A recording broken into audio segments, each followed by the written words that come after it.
এইমাত্র যে খবর এলো তা লাখ লাখ সরকারি কর্মচারীর ভাগ্য বদল করে দিতে পারে।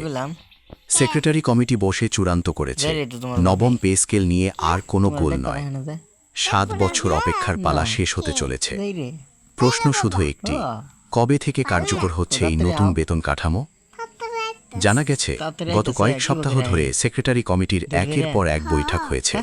সেখানে 7 শতাধিক সচিব অংশ নিয়েছেন। প্রতিটি মন্ত্রণালয় থেকে বাস্তবসম্মত প্রস্তাব এসেছে। কেউ আকাশ কুসুম কল্পনা করেননি, বরং দেশের বর্তমান অর্থনৈতিক বাস্তবতাকে সামনে রেখে পরামর্শ দিয়েছেন। কিন্তু এখানেই শেষ নয়। কমিশন আরও 25টির বেশি সংস্থা থেকে মতামত নিয়েছে।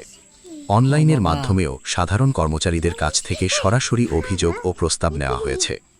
এখন সবকিছুর চূড়ান্ত খসড়া তৈরি। কমিশনের চেয়ারম্যান জাকির আহমেদ খান নিজে আশাবাদী। তিনি বলেছেন, নির্ধারিত সময়ের মধ্যেই রিপোর্ট জমা দেওয়া সম্ভব হবে, হয়তো আগামী মাসেই। এখন শুনুন আসল কথা। প্রস্তাবিত নতুন পে স্কেলে কি আছে? প্রথম ও সবচেয়ে বড় খবর, ন্যূনতম বেসিক বেতন বাড়ছে 20,000 টাকা। বর্তমানে 8ম গ্রেডের সর্বনিম্ন বেতন মাত্র 8,250 টাকা। প্রস্তাব অনুযায়ী 20তম গ্রেডের কর্মচারী পাবেন 20,000 টাকা বেসিক। শুধু বেসিক নয়, বৈশাখী ভাতা বাড়ছে 20% থেকে 50%। পাশাপাশি যাতায়াত ভাতার আওতায় আসছেন 9ম থেকে 10ম গ্রেডের কর্মচারীরাও। বর্তমানে যেখানে সর্বোচ্চ বেতন 78,000 টাকা, সেটা বাড়িয়ে 1,60,000 টাকা করার প্রস্তাব রয়েছে। এর পেছনে আছে আরও বড় কারণ। পেনশনভোগীদের জন্যও বড় সুখবর রাখা হয়েছে। যাদের পেনশন 20,000 টাকার নিচে, তাদের পেনশন বাড়বে 100%। 20 থেকে 40,000 টাকা পেনশন পান, তারা পাবেন 75% বৃদ্ধি।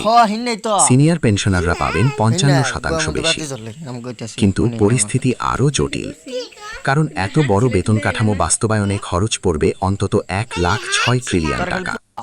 বর্তমানে 14 লাখ সরকারি কর্মচারী ও 9 লাখ পেনশনার পেছনে খরচ হয় বছরে 1,31 ট্রিলিয়ন টাকা। নতুন পে স্কেল এলে সেই খরচ প্রায় দ্বিগুণ হয়ে যাবে। এখানেই শেষ নয়, আরও আছে। আর্থিক চাপের কারণে অনেকের মনে শঙ্কা তৈরি হয়েছে।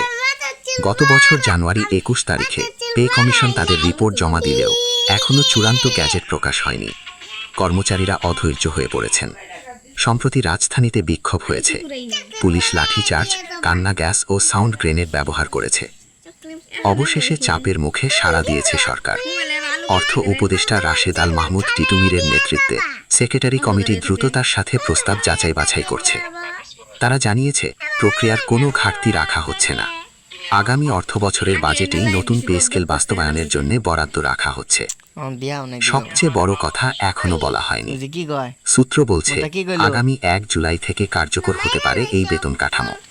যদিও এখনো তা সরকারিভাবে নিশ্চিত হওয়া যায়নি, কিন্তু সেক্রেটারি কমিটির বৈঠকের সুর তেমনই ইঙ্গিত দিচ্ছে।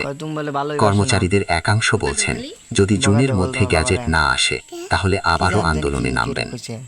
তো বন্ধুরা, আজকের নিউজ এখানেই শেষ। ভিডিওটি ভালো লাগলে লাইক করুন, শেয়ার করুন এবং সাবস্ক্রাইব করুন। কমেন্টে জানান আপনার মতামত। আপনি কি মনে করেন 1 জুলাই নাগাদ নবম পে স্কেল বাস্তবায়ন সম্ভব? ধন্যবাদ।